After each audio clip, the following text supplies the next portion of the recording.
Out front tonight, one of Ambassador Rice's most vocal critics, Republican Congressman Jason Chaffetz. And good to talk to you, sir. Appreciate your taking the time. All right. Susan Rice, of course, infamously delivered the administration's talking points on every single Sunday talk show on September 16th, 5 days after the terrorist attacks in which the U.S. ambassador lost his life.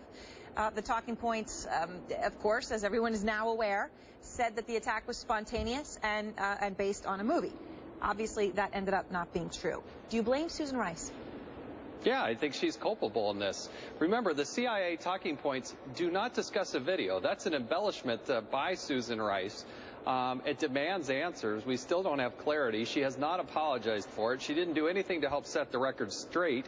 And in fact, if we go back and look at the September 12th email within the State Department, we told the Libyan government the truth, but somehow Susan Rice, days later on the Sunday talk shows, didn't tell the truth and never clarified the record. All right, so you just brought up those emails, and I have them here, 100 pages, and I've read them. It's a painstaking process, but obviously I know you've read every word of these as well. Yeah. Now, these are the discussions that went on in Washington about those talking points and what was going to go on, what was going to be in them.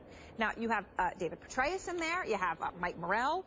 You have people from the White House. You do not have Susan Rice. There's no email in here. Now, there could be other emails, but from the ones we have, nothing from Susan Rice. So if she wasn't involved in discussions about the talking points and she wasn't advocating watering them down or changing them in any way, how can you blame her? Well, she did deliver them, and what's concerning is you don't have all the emails. The American public doesn't have the emails. The media should be demanding those. They released emails, 100 selected, that deal with the 14th and 15th. But what about the email that Speaker Boehner called to have released, that Trey Gowdy, the congressman from South Carolina, talked about in our hearing? What about the email on September 12th, where we told the Libyan ambassador that it was Ansar al-Sharia, Islamic extremists that helped, that committed this attack? Why is it that the president of Libya got it right and that the secretary or the ambassador from the United Nations, our own Susan Rice, that she got it so wrong? Through that process, truth was the casualty. They got it less right. Is it possible that what she was doing, and maybe she questioned these things as many already did by that date, but she said, look, the president of the United States is my boss. He's asked me to do this. This is clearly something that he's sanctioned. I'm going to do what I'm supposed to do. I mean, isn't that what people do in Washington? Wasn't that the loyal thing to do?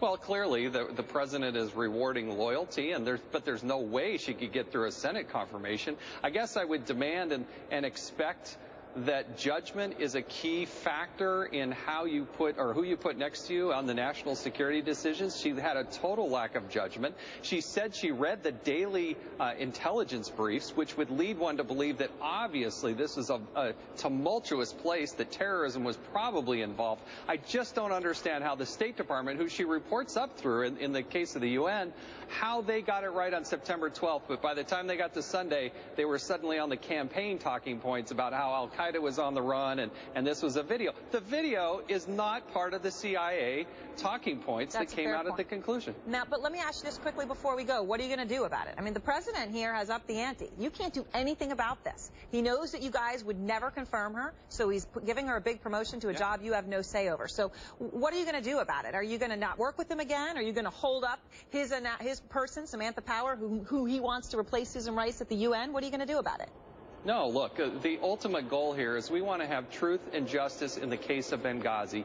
The American people deserve to know what the answers are. We have 4 dead Americans. We have terrorists that have not been caught and captured. We have a host of unanswered questions. I want to hold her and the other people within the administration I want to hold them accountable so that they will actually reveal the truth and make sure this never ever happens again. It's not a personal vendetta against her. The president can select whoever he wants. All right, Congressman Chaffetz, thank you very much for taking the time.